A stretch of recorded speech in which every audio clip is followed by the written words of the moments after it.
Welcome to the show today. This is DownYounderSports. I'm your host, Jimbo Dean, aka the Monster, and that's my boy Big Mike.W.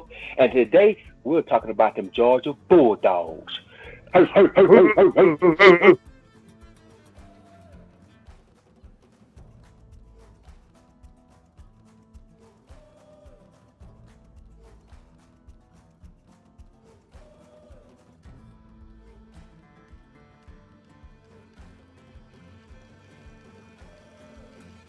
Okay, Mike.W, baby.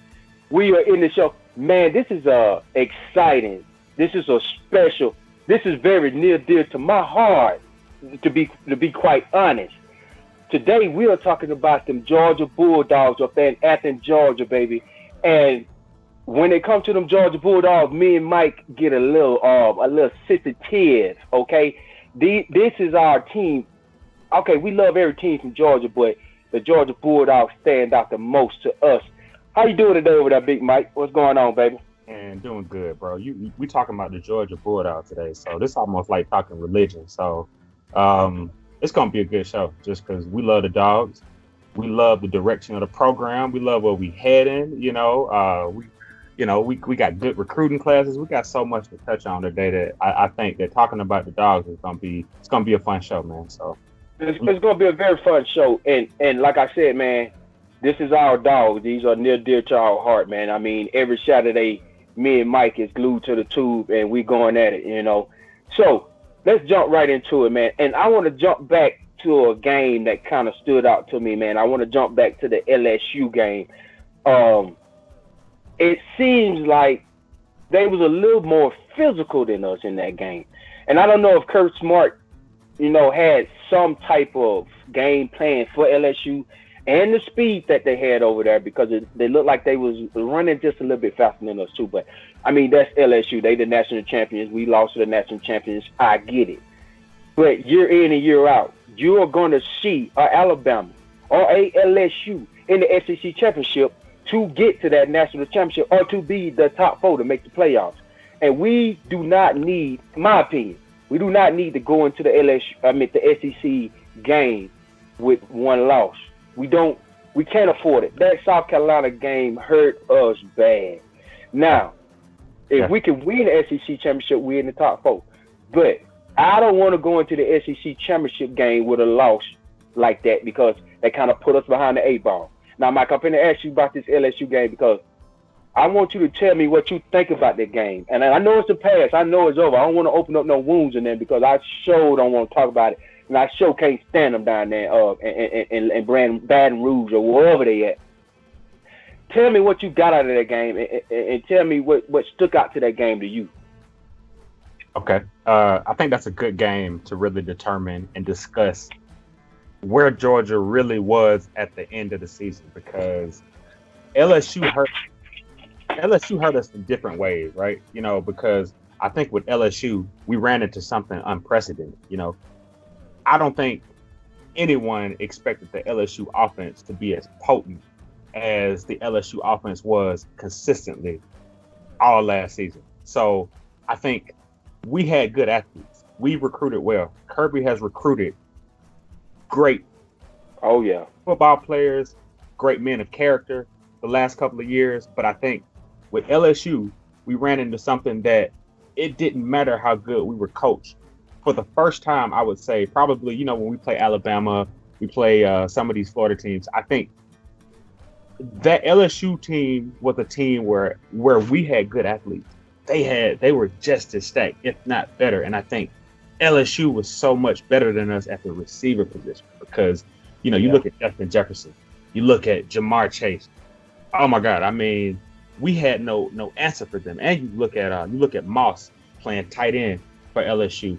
I think they didn't even have a three-headed monster. They had a four-headed monster, because if you add Clyde Edwards-Helaire in the backfield and what he brought, kind of in a Mark Ingram type role, I think LSU is kind of pick your poison. So one thing about our defense is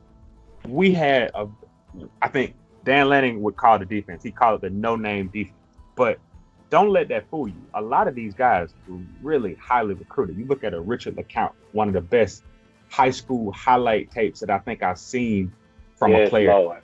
Yes, Offense, Lord. defensively, he could just do it all. So, we got guys like that. And to answer your question more about LSU, I think you look at a guy like Otis Reese. I tell you, a guy like Otis Reese, I think when you recruit a guy like Otis Reese, you think games like LSU, that's going to be our guy, that it's going to be kind of our big hitter, guys like that. But a guy like Otis Reese struggled to even crack the depth chart on a defense like this. So that just lets you know the sheer amount of talent that we had on defense. So for LSU to be, normal LSU outscoring people in the passing game, outrunning people in the ground game, and for them to do it as easy and as effortless as they did with us, it let me know that, bro, we had been outmatched. Because here's the thing: some of the stats that I pulled from that game, you got Joe Burrow, 28 of 38, 349 yards, 4 touchdowns.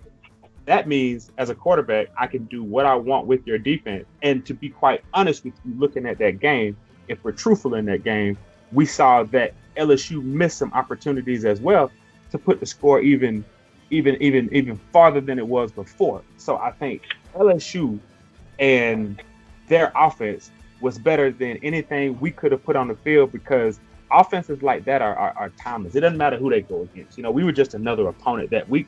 But if you look at the way they did Oklahoma a couple of weeks after that game, where they just basically wiped them off of the field, I think, I would have to go top 5 greatest teams of all time. But that's another discussion for another day.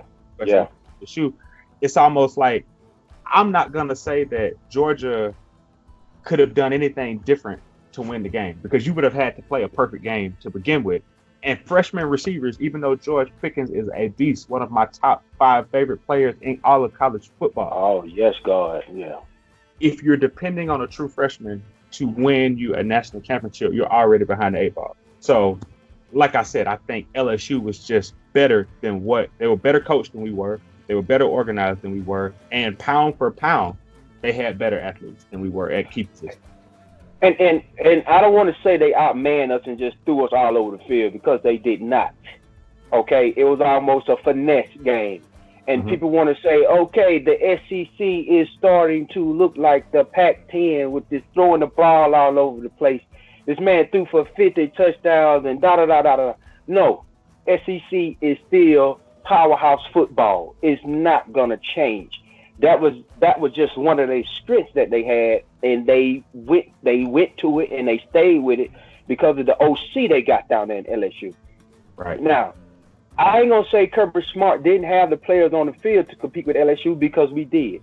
Every year we recruit just right. Now, for the 4th year in a row, we don't have the top 3. I want to say the top 3 classes in the SEC, in the nation, and top in the SEC. Okay. So to say they just had better players on the field than us, that's just an understatement. You can't use that one as an excuse. It's almost like it was finesse style. They finessed us a little bit. And I won't be surprised if we see them again in the SEC championship coming up next year. I would not be surprised. Now, they done lost a whole lot of people, but God knows they done brought in a whole lot of people. And that coach over there, go Tigers. He is he's a pretty good coach now. He coached very well. He put his players in position to make plays. You know what I mean? Now, Queen, that linebacker they got over there, I feel like if he would have played anywhere else, he would not, besides the Georgia Bulldogs, but anywhere else, he would not be the linebacker that he is. I think that coach put him in very good position to make plays and just optimize their ability. And I say this again. We might see them boys again in the SEC championship. And I do not want to go into the SEC championship with a loss under my belt already. I would love to go in there undefeated, because let's just be honest. If you get into the SEC championship game undefeated, you lose the SEC championship game, you still probably going to be in the national championship. It is what it is. And I did it with Bama for years. All right, now let's jump up to this upcoming season, Mike, this upcoming year, which is kind of still like filtering around in the air because of the COVID-19. But on September 7th in Atlanta, GA, we will be playing Virginia out of the ACC. Now, Virginia had a somewhat good year last year. They had a running quarterback that made up for a lot of their mistakes, and he was a former JUCO player that played in Arizona. The long story behind that. But let's get to this upcoming year.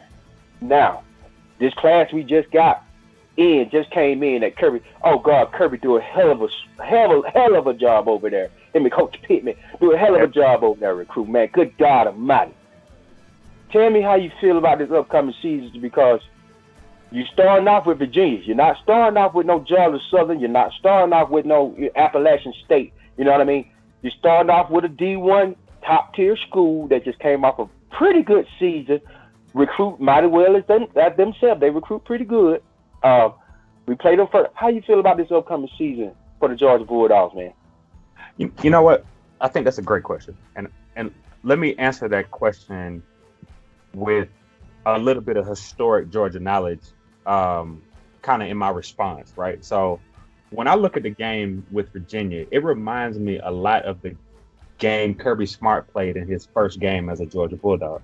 Excuse me, he coached, not played. He coached in his first game as a Georgia Bulldog, and that was when we played against North Carolina a couple years ago in the Georgia Dome. And it reminds me of a team, because most people don't realize that the quarterback at that time was Mitch Trubisky, right? So I think Virginia kind of comes into this game similar to how North Carolina came into that game. I think they had lost a lot of seniors from the team before, and they were trotting out an unproven new quarterback. And I think that is probably why I'm more confident in a Georgia victory that first game, because we'll touch on Newman later, but I think the experience that we'll have in quarterback, I think the amount of people we're bringing back on defense, I think the experience that we have at receiver, I think a lot of the new recruits that are coming in this season, which we'll touch on later, will help really Georgia to kind of be its own, I would say its own worst enemy this year, because Virginia will be well coached because they're coached by Bronco Mendenhall, and they remind me of those Boise State teams back in the day. Is that they may not have, all of the 5-star players, but you get a good coach and a good system that works collectively. And I think they're a team that's always dangerous.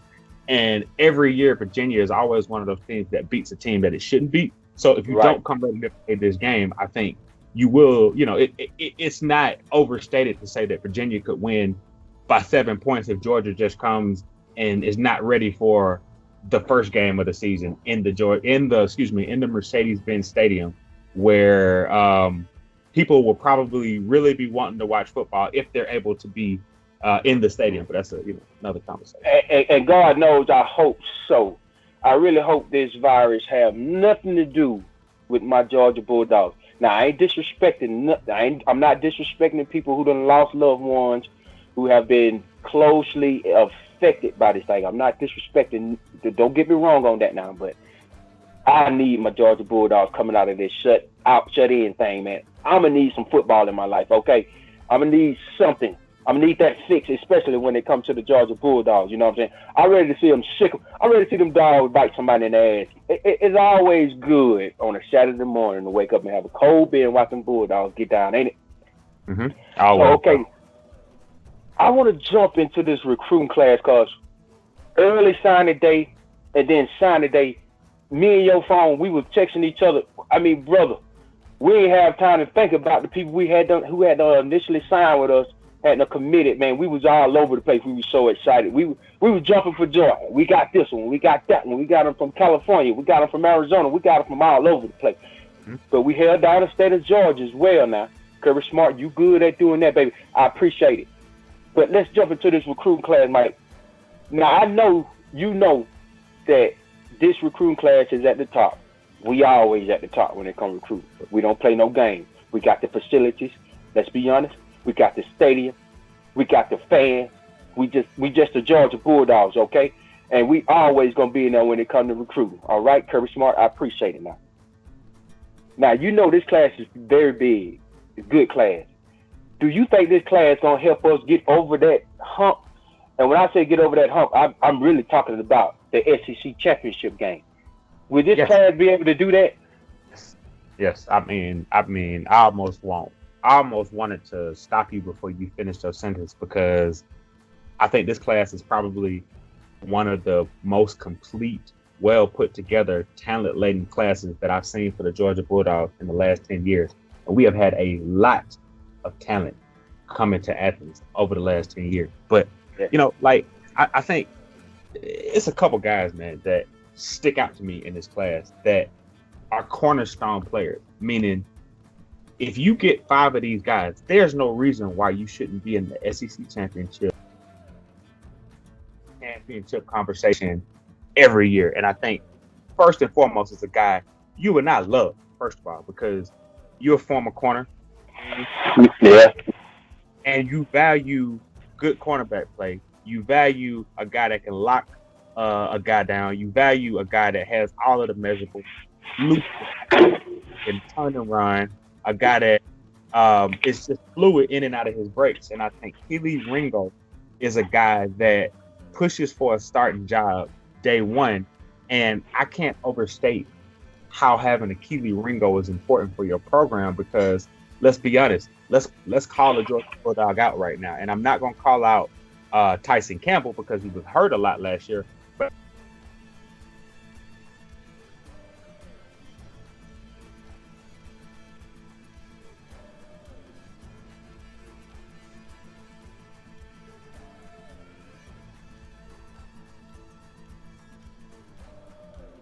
Brabby, you know what I mean, with the receivers a lot, which is good. You want a receiver that doesn't, you want a cornerback that doesn't mind getting in the face of the receiver.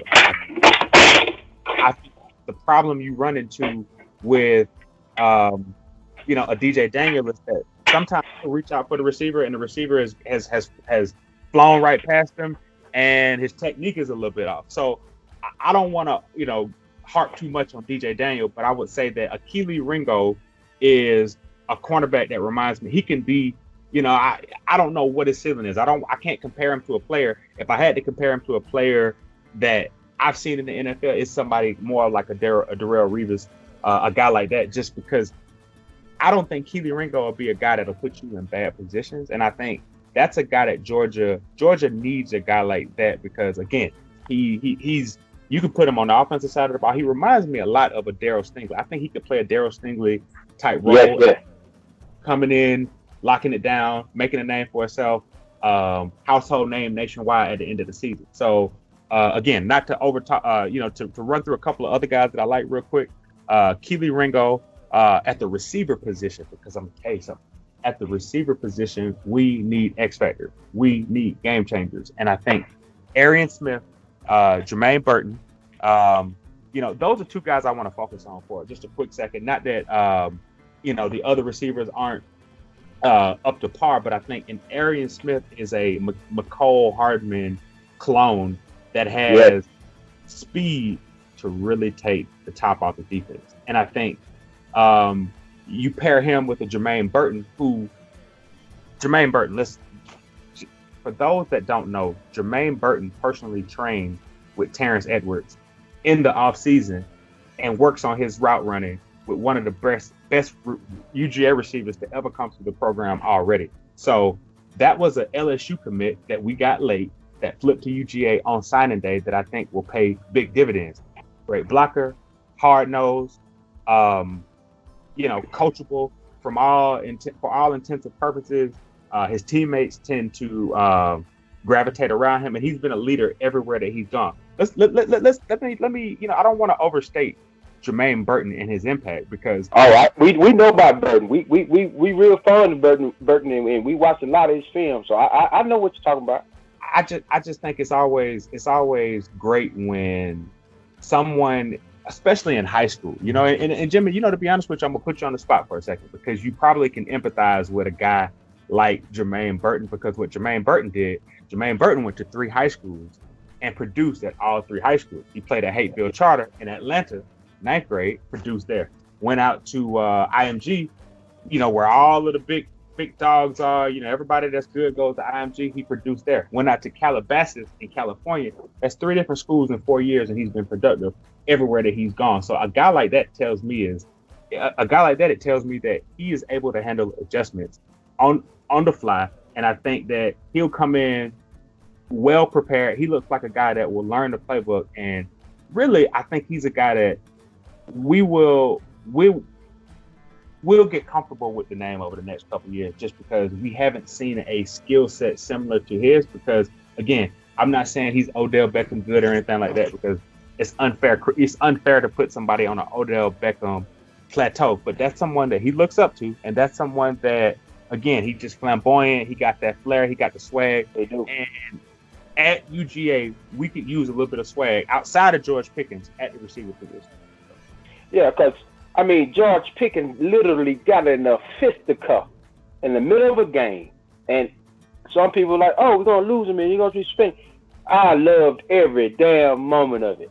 You know what I mean? He was swinging blows like he was, I mean, this is what I wanted.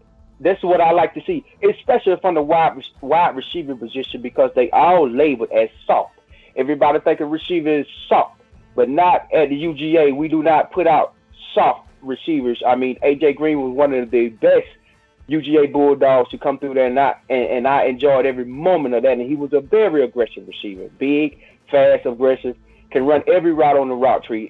And I see George Pickens being the UGA next A.J. Green and above. I think he's going to be better than A.J. Green at the end of the day. Remember I said that, George Pickens. And now we got I ain't going to say we ain't got no Jake Fromm, but we got a new quarterback that done transferred in from Wake Forest.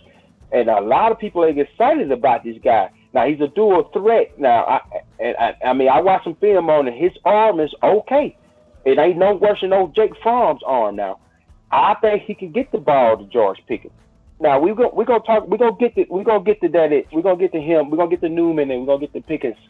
How they gonna connect and come about during the season. We're gonna get to that later on in the show. But now I want to get to this recruiting class. Again, we're gonna stick with the recruiting class. We're gonna stay in this area. And out of all of the recruits that we got, and Lord, we did get a lot.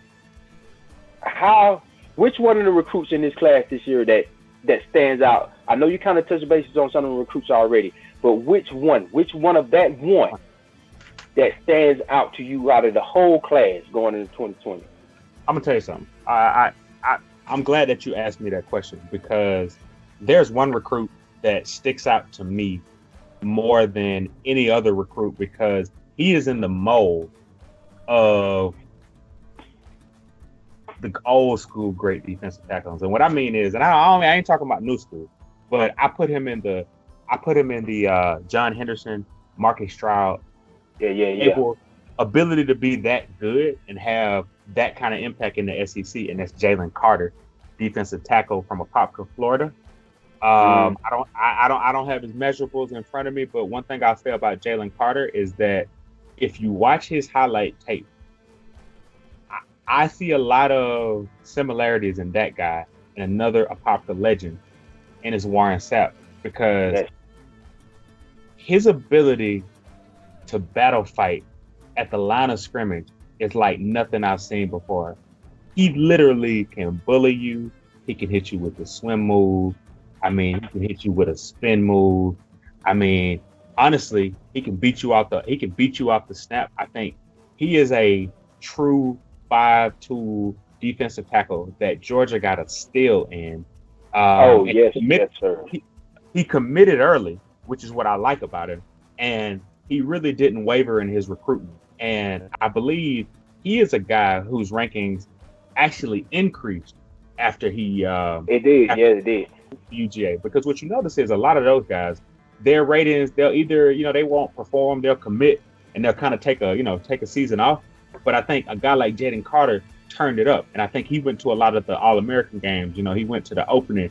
Everywhere he went against top competition, he dominated. And one thing, Jimmy, well about South Florida is that Apopka, those type of schools, they play big time, high school football. So for him to dominate on that level, on that scale, against other Division I guards and tackles and dominate at such a high level, he makes me confident. And I would say he is probably the safest pick out of this recruiting class to come in and instantly make an impact. Because while we're excited about Jamie Newman, There are some unknowns there that we can touch on later. But to kind of answer your question, the one guy that I have is Jalen Carter. Yeah, and I gotta know from you who the guy is that you have as well, because like I said, I mean, you could go so many different ways in this particular class because we got so much talent, you know. Okay, you already touched on my guy, old Ringo. That go old Ringo. Because I'm a defensive back, I'm a secondary man, and I just love corner in the cornerback position. And I would have went with old Ringo. And I love it. A 6'2" cornerback that can play pretty much anywhere and on the field. But I got to go running back here. Okay? Oh, okay. My top player in this recruiting class, 2020, coming into the great state of Georgia, is Kendall Milton, the running back out of Clovis, California. Let me tell you something. This guy got an offer from every D1 school known to man, okay? Every D1 school on the face of this earth offered this man a full ride. You know what I mean? Right. And he chose us over, and it came down to us in Alabama, and he chose us. Let me tell you why I like Kendall Milton, okay? He's a hard-nosed, downhill running back, all right? We do a little east and west in Georgia now. We going a little east and west because we had Swift. Swift could do that. Swift could be east and west and still get north and south on you very fast. That's a different kind of talent. Kendall Milton is similar to the Swift talent, but a little more powerful, baby. He run a little more angry. He don't get tired. You know what I mean? I like his upside. Now, he got to come in and compete because you got Zeus and them over there. He got to come in and compete. But I think he's going to push that running back room. He's going to make everybody in that running back room want to run just a little bit more harder. Let me tell you something. Milton is the type of guy that'll run, or his shoe will come off in the middle of a running play, and he'll keep on running people over, keep on running the ball, keep on going north and south. When we get inside the red zone, or we get inside the 10, anywhere inside the 10, and you give Milton the ball, it's a touchdown. Or you hear what I'm saying? So, out of all the recruits that we got coming in this year, I'm going with Milton out of Clovis, California, Buchanan High School out there. I seen his highlight tape, Mike, and I was like, wow, man. If anybody could probably go to the NFL right now, I can say this kid probably could go start on the NFL. Where I ain't going to say, I don't know if he can take a hit from a grown man right about now. I don't know if anybody could do that. But I think this kid could go into the NFL right now and play some football. He got a body. Yeah, go ahead. He got the body.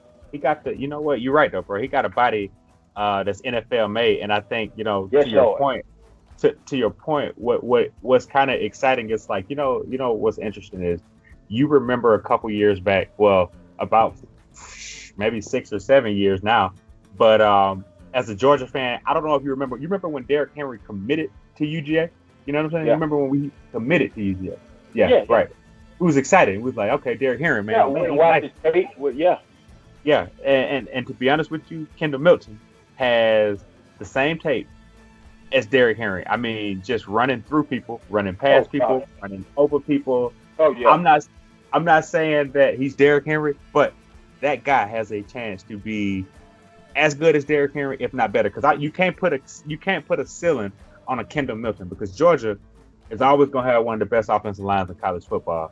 And I think with a running back like Kendall Milton in the SEC, I don't care how much spread you run or whatever, he is going to make an impact on the game, either carrying the ball 20 times or catching it out of the backfield or screen passes. He's just the guy you got to get the ball to. So he's another guy that's going to make you pick your poison for the UGA backfield as every year, As every year, Garrison Hurst. Let's keep going back. And I don't even want to go to the great guy. We all know who the Heisman Trophy winner is and everything. But Kendall Milton is 6'1", 211 pounds. Now, when he get into that Georgia Bulldog weight room, he's going to get bigger. He's going to run faster. He's going to be stronger. I love it. It's looking good for us, baby. Coming out of that backfield. And what you do every day, like we said. Now, let's move on to this QB conversation because Jake Fromm is gone. Justin Fields up there in the Heisman race and all this other shit. Let's get to my guy. Newman, transferred from Wake Forest. dual threat quarterback. Now he played in the ACC. I went and watched some of his tape. I like it. Do you think that guy can hold up in the SEC? Absolutely. Bro, I can't even hesitate that I think Jamie Newman, from a passer rating perspective, from an efficiency perspective, from a leadership perspective, even through a pandemic right now, because I guarantee you, Jamie Newman and George Pickens probably have talked this week. I don't have no data. I don't have anything to prove that they have. But a guy like that's a senior that understands that it's his last dance. Mm-hmm. And we're going to assume that it's a season coming right now, that understands what it takes to be successful in the SEC. A quarterback that already understands what it takes to be successful really in the highest level of college football. ACC, doesn't matter. This guy has seen a Clemson defense. Now, his stats weren't the best against Clemson, but again, he has seen big teams. He has seen good teams. He has had an opportunity to game plan for big teams, big programs. So it cannot be understated how coming battle ready, battle tested with a Kirby Smart, with all of these great recruiting classes just sitting there. Because I'm going to tell you something. One thing Jamie Newman did not have at Wake Forest is he didn't have a Zamir White. And we're talking about this year. He didn't have a James Cook. He didn't have a Kenny McIntyre. He didn't have a Kendall Milton. Yes. He didn't have all of these players that literally can start on any team just about in college football, So us knowing that, we're talking about James Cook, we're talking about the younger brother of Dalvin Cook. Let's be honest. If Mark Richt, let's look, Georgia fans, if Mark Richt is still the coach of the Georgia Bulldogs, James Cook is not coming to the University of Georgia.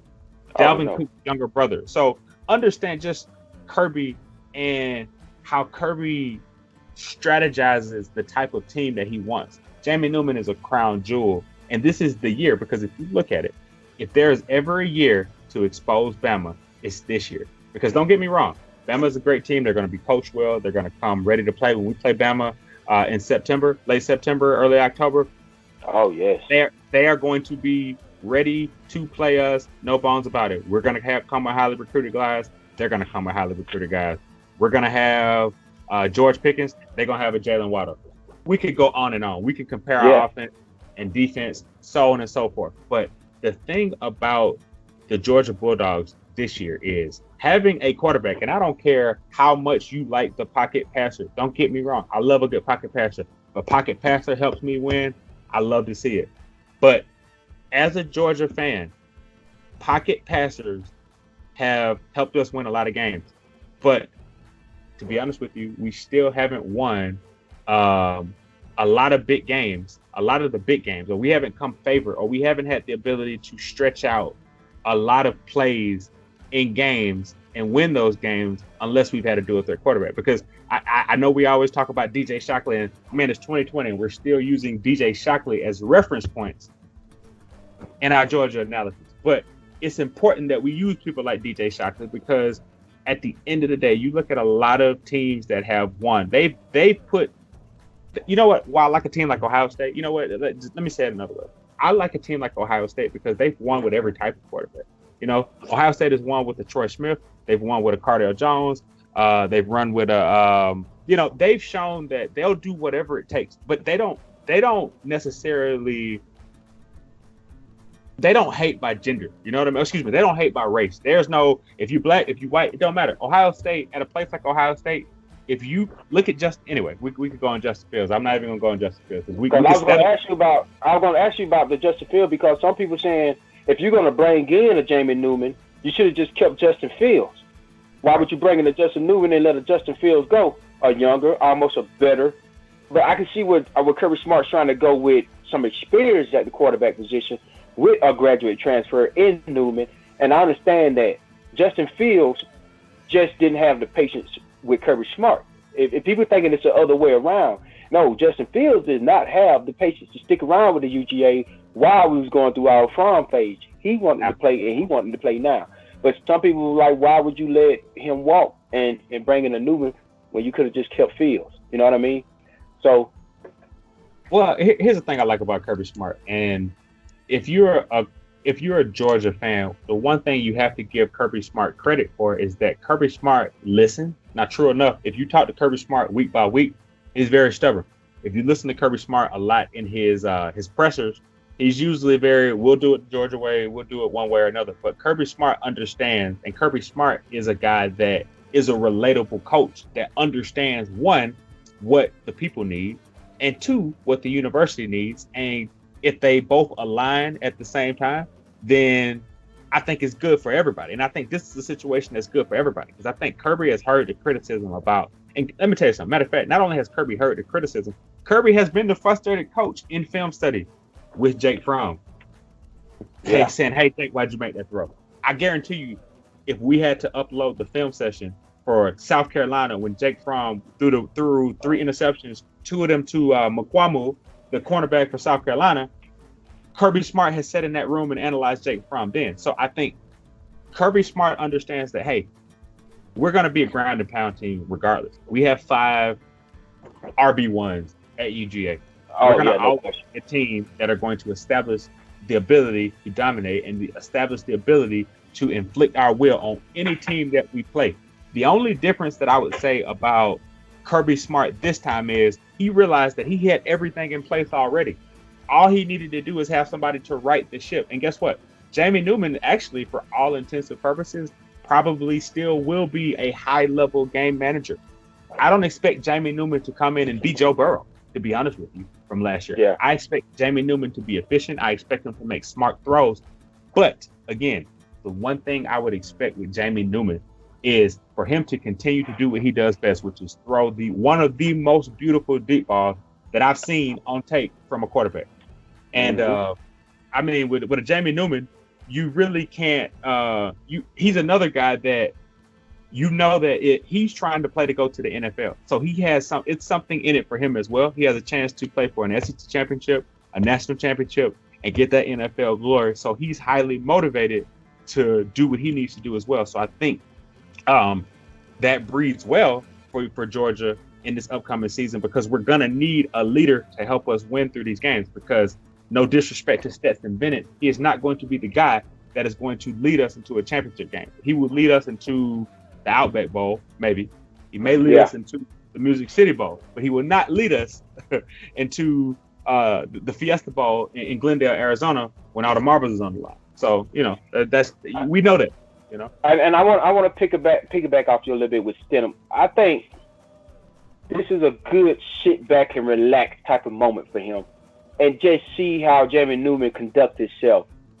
Because let me tell you something.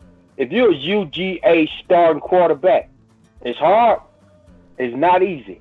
Because you're going to have people like me and you that's going to be down your goddamn back week in and week out. Now, it ain't that because we don't love you now. We love you. But we want to win football games in the great state of Georgia. We love to see that national championship here within the next 2 years. Now, with me saying that now, some people saying, okay, Kirby, you can bring in a class here. You bring it in number 1 class here, top classes. When are we going to get that ring on our finger? When are we going to get that national championship game? Do you think the Georgia fans are getting a little impatient with Kirby Smart? Because I'm not. But do you think that your Georgia fan might be getting a little impatient? Are you getting impatient with Kirby? Are you ready to have that national championship? It takes some time.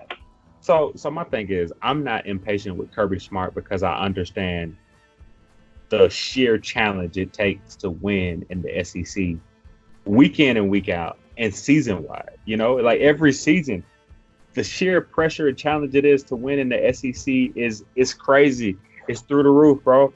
Because, my thing about it is, but on the flip side of that, Kirby Smart created all of this, and he created this atmosphere.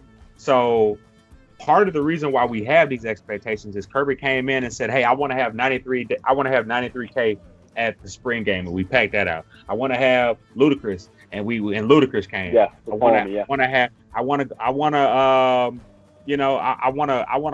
to have a team that I can recruit in any state, and we start doing that. We got recruits out of Texas, we got recruits out of Florida, we got recruits out of Cali, we got, like I said, we done had Jacob Eason. So for us, Kirby Smart, the expectations that Kirby has set to begin with is part of the reason why we stir crazy. And Kirby, and the thing about it is Kirby understands what his responsibility is right now, because one thing that Kirby Smart says that I live by is leadership is being comfortable with being uncomfortable. And I'm going to tell you something. Kirby is always good with being uncomfortable. And that's one thing I appreciate about him as a coach, because when the players make mistakes, when the team is falling behind, now he might grumble and he might be on his porch, kind of mumbling, like you said, mumbling and grumbling a little bit, but he always takes accountability, and the buck always stops with Kirby Smart, good, bad, or indifferent when things get tough. And that's one thing I like about our head coach, always. So I definitely think we're right on track. I think Kirby is still got time to continue to prove himself. Kirby is putting the people in place. Kirby is putting, he got the coaches in place. He's making stars out of Dan Lannon. He's making stars out of Dale McGee. So I trust Kirby's process, and I trust where Kirby's going to take us, over the next couple, whenever, however long Kirby's at the ship. Yeah, but and Kirby Smart, I do trust. Let me tell you something. Kirby Smart he have spoiled us in some type of way, and I don't know if people understand how fast that we had to get over. We really didn't have to think about getting over. Excuse me. We really didn't have to think about getting over Coach Rick. Okay, that wasn't hard for me to do. All right, once Coach Rick hit the door, that next upcoming year, I mean, we had a recruiting class that was out of this world, and we was winning. This is Kirby Smart doing it the Kirby Smart way. He say the UGA way. And like I say, I'm not getting impatient with him. I feel good that he's here. Good old Georgia boy. He played for the Bulldogs. I'm glad that Kirby Smart is in my corner. People got to understand, this is SEC football, better yet known as the JUCO of the NFL. You have to be patient when it comes to playing in the SEC, because year in and year out, you're going to play good, legitimate, hard-nosed football every week. It ain't no Rutgers in the SEC. It ain't no Duke in the SEC. You know what I mean? It ain't no Arizona Wildcats in the SEC. Every week. The only good week you're going to have is your bye week. And that's just to get your body ready to play another tough, hard-nosed football game coming up the following Saturday. Now, we already touched on George Pickens a little bit. And I want to go back to him for a minute, because I want you to tell me how you feel about George. Now, he's one of those guys that when you seen him sign, you got so excited, and then you wonder, how is he going to fit into this hard-nosed running game football that we play over here at UGA? We bringing the biggest offensive line. We had the biggest offensive line in the country year after year, and I love that. At least 6'5", at least 300 plus are down the line every year at UGA.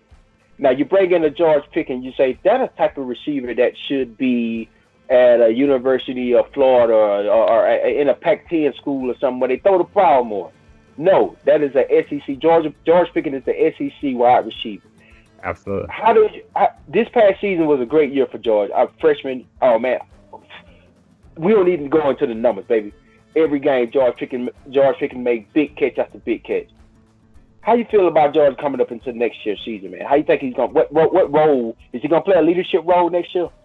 He got to. I mean, there's no question about it. I mean, George Pickens was a leader as a freshman. Let's be honest. George Pickens is the only freshman, bro, that I can really tell you that I've seen that has served as a captain in a football game. True freshman. So yeah, his intensity every day is his greatest asset. I'm gonna tell you something.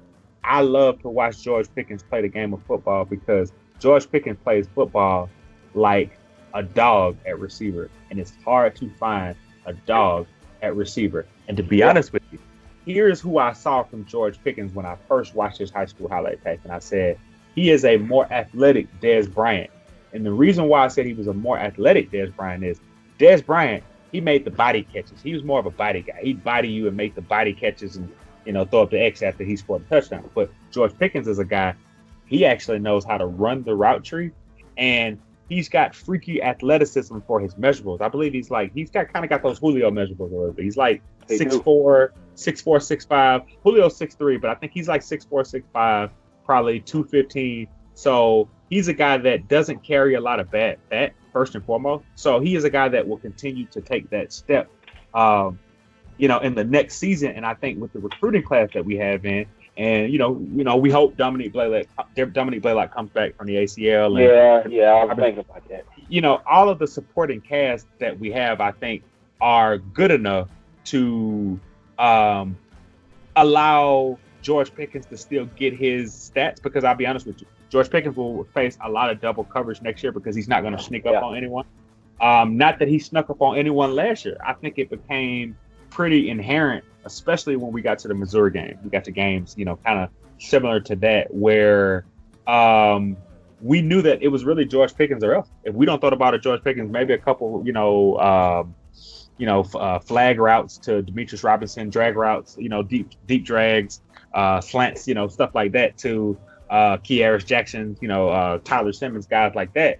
We knew that all of the big plays started and stopped with George Pickens last year. 3 touchdowns. 2-3 touchdowns against Missouri. I think I would expect them. You said something earlier that I couldn't agree with more. I would say that he has the opportunity to be better than AJ Green. I'll tell you why, because he's a thicker bodied receiver. He's a little bit angrier as a receiver than AJ Green. AJ Green is a smooth mofo. He just come in and out of his route, he do his thing, catch the ball, he kind of smooth with it. George Pickens is all intensity. Now, to that point, if there's a knock on George Pickens, is that his intensity is also his biggest detriment because, again, like you said, we'd like to see that against Georgia Tech. I was at the game when I saw him beat the guy into the wall against Georgia Tech. It was great. I didn't know what was going on. It was just absolute pandemonium at the game, and I'm like, what? I'm like, dude just scored. He just scored a touchdown. Why is Georgia Tech so salty? But then when I saw what George Pickens did, it's like, bro, that's a guy that is comfortable in a club whooping somebody's ass, bro. Yeah, whooping ass. Yeah. That's the guy that the bouncer has got to throw out the club type guy. That's a little different than AJ Green, bro. So it's like people compare him to AJ Green, but I think his ceiling is more in another argument. His ceiling, he has the ability to be TO type good because, again, he plays the game with such an intensity and such a passion that if he doesn't bring that intensity and passion, then he is not the play. That's part of who he is. Like if T.O. come out there and T.O. is like, I ain't intense, I'm just out here playing football, then that would be why T.O. went to University of Tennessee at Chattanooga. You know what I'm saying? Yeah, like that would be he would be known as that guy. But what I'm saying is T.O.'s intensity is why he went to Chattanooga. But when he went to the NFL, he got a gold jacket. You know what I mean? Yeah, right. So yeah, I mean, George Pickens, freaking animal, bro. And I can remember you texting me during the Missouri game, and I don't know, you texted or called me, and we talked about that was kind of like George Pickens, kind of like breakout. Oh look, I'm here, and this is who I am. I'm this 5-star guy, and you need to know who I am if you didn't know already. But we kind of talked about, imagine if Holloman was there with him.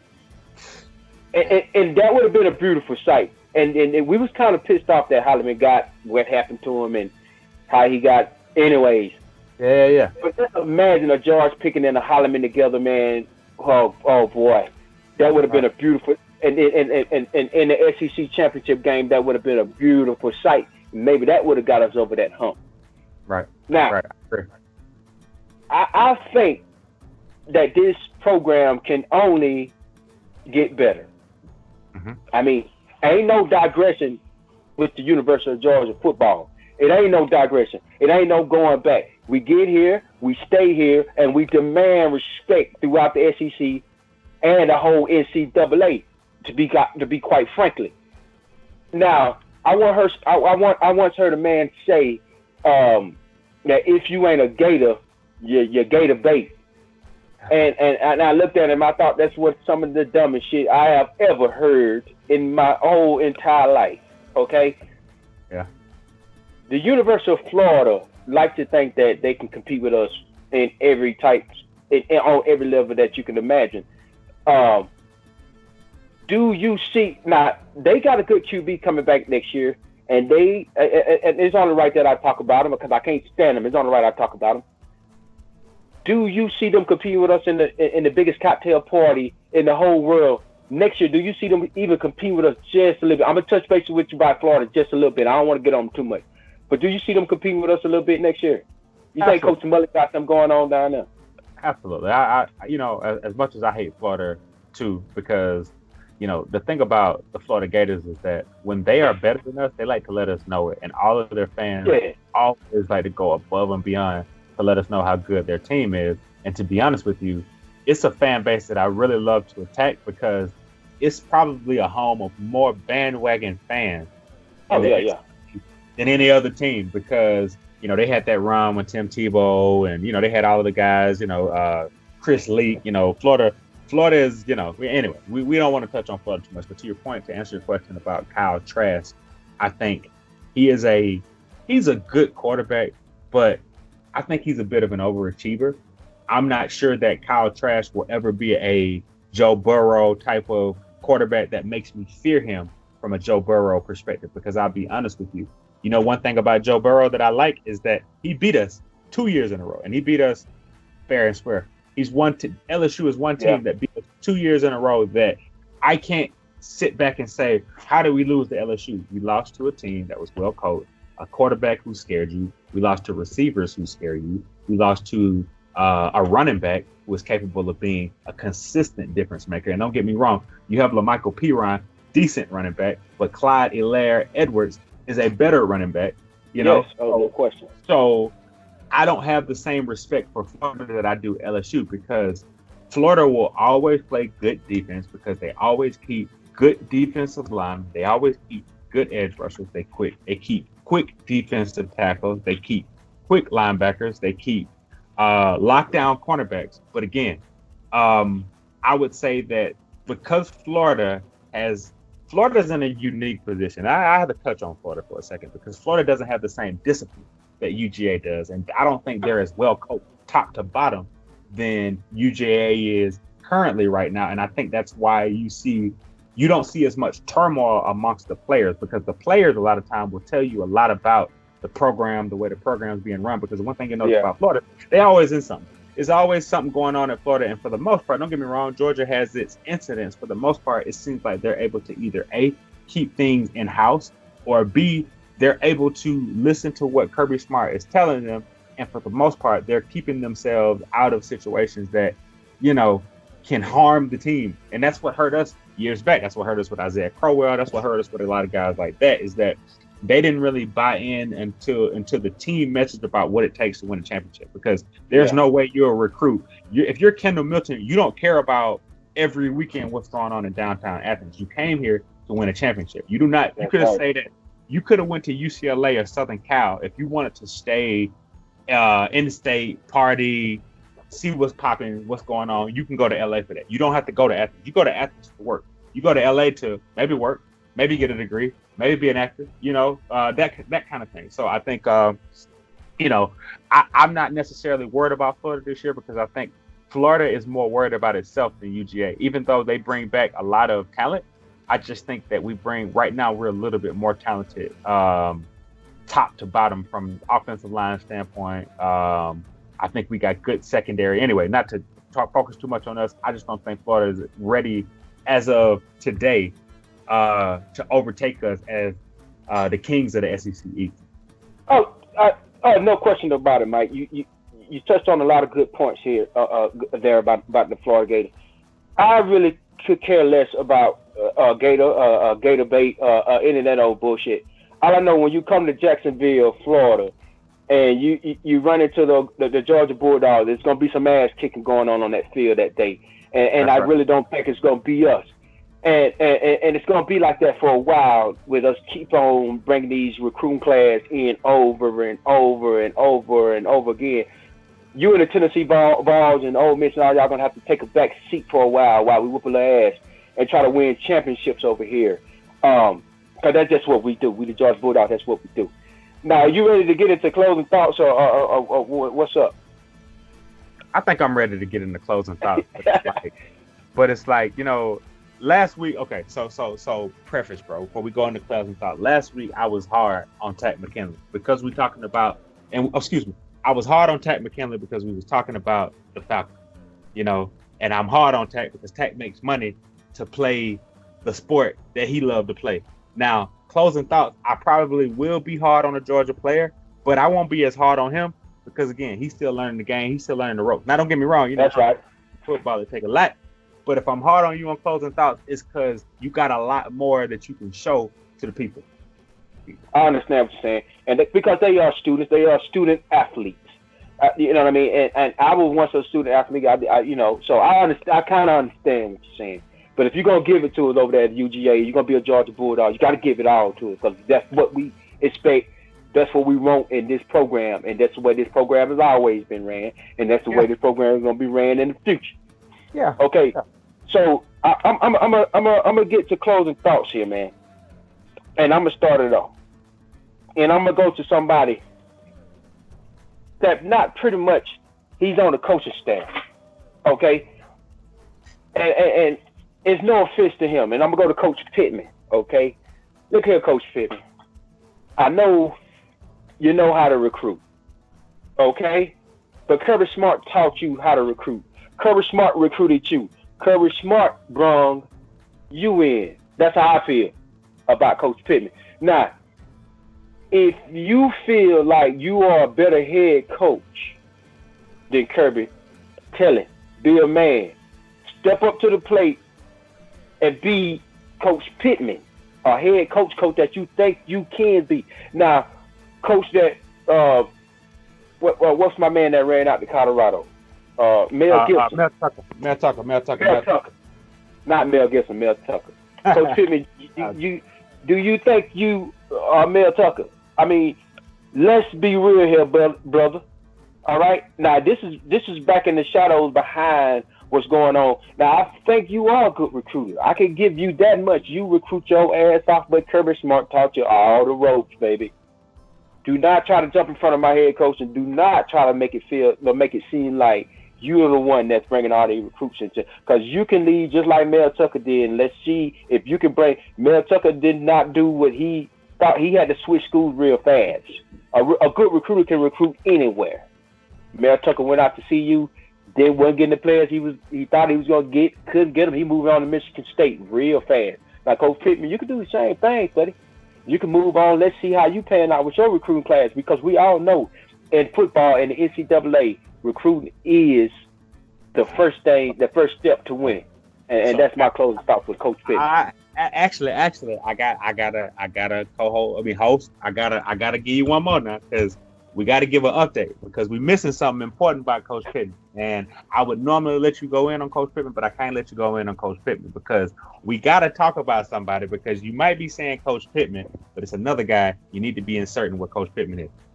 Matt Luke. Coach Pittman is gone to Arkansas. Coach Pittman is the head coach at Arkansas. Matt Luke from Ole Miss. Remember him? Remember that guy? Remember the coach? Yeah. Matt Luke, yeah. He got fired. He's our offensive line coach. We got a new offensive line coach as well, too. So we can't forget about that transition, too, though. You know what I'm saying? Because it's like, we got Pittman. Pittman gone. Pittman is the we're going to see what he's going to do. We're going to see what he's going to do out there in Arkansas, man. You know what I'm saying? But I think, like you said, though, I think, guys, offensive, being able to recruit now will continue to keep Georgia on that pedestal, because there's a guy that I want to touch on really quick before I go into my closing thoughts. And that's 2021, which we can, he's another episode, bro. And that's old Brock Vandagriff.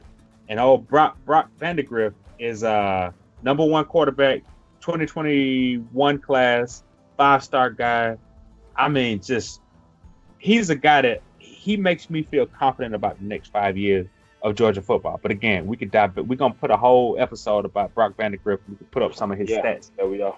Some of his highlights. But, my closing thoughts really is on, it's really in that pass rush room, to be honest with you. And this is my closing thought. And this is one of those, if you're a real dog fan, you feel me on this. My closing thoughts, the one player I got to call out is Walter Grant on the defense. Walter Grant, number 84, outside linebacker, pass rusher on the defense. And I think I got to call him out, because we don't necessarily know how good you can be. Because when you're at your best, you remind me of my boy Jarvis Jones. You know what I mean? Because you can set the edge. You're a tough guy. you're a guy that good against the run, good against the pass. But the problem is you got them young, hungry pass rushers there. You got a Nolan Smith, you got a Adam Anderson, you got a Robert Bill, you got Malik Herring. You got a lot of guys that can rush the passer, and it seems like you might have gotten a little bit lost. It's not as though you don't have the talent, but I think because you've gotten lost, we don't necessarily know what your ceiling is, because Walter Grant is a guy that stuck out to me because he's from Cairo, Georgia, and if you're from South Georgia, you know them boys in Cairo play good football. He is a South Georgia football player, and being from South Georgia, we could be a little bit biased that we play a little football in South Georgia.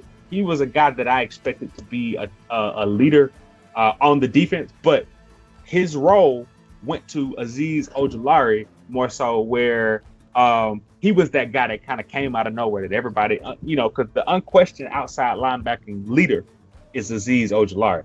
And again, he's another guy we need to touch on in another episode because, again, oh my God, his potential is just, oh my God, through the roof. We have a Yannick Ngakoue right now on the UGA defense right now at defensive end.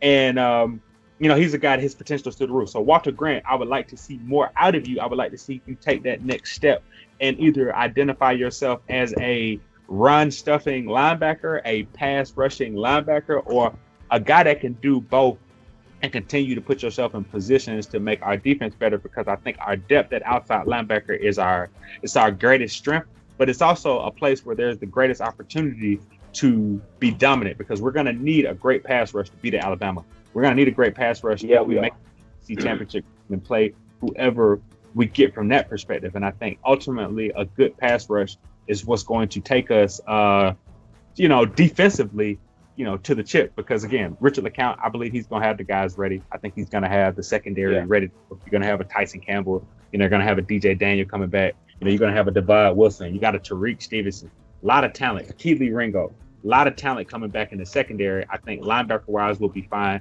But again, Walter Grant and that pass rush, I want to see those guys be unrelenting, because if Georgia is able to make people fear them on 3rd and long, it's going to be a long season for a lot of people playing the Bulldogs. And that's my closing thought. Mike.W, I appreciate it, baby. Hey, man, this is Georgia Bulldog football we're talking about. And Mike mentioned earlier, man, it's a religion. It's a tradition, especially in South Georgia. That's just something we take close and hold it near dear to our heart. Absolutely. And we getting ready for this upcoming season, and I really do hope that we have a season, and I hope nothing get pushed back. I hope everything start on time. I hope September 7th in Mercedes-Benz Stadium against Virginia. I hope we're watching some Georgia Bulldog football on that day to kick off the season. Okay, Mike, that's the end of the episode. I appreciate it, man. It's good seeing you. We'll be back next week. Next Tuesday we'll be back, and we're gonna be talking. Right now, I think we're gonna stick with the Bulldogs a little bit. We might jump over to that QB situation and talk about the Bulldogs and the QB situation, and just do an episode on that for y'all. So stay tuned.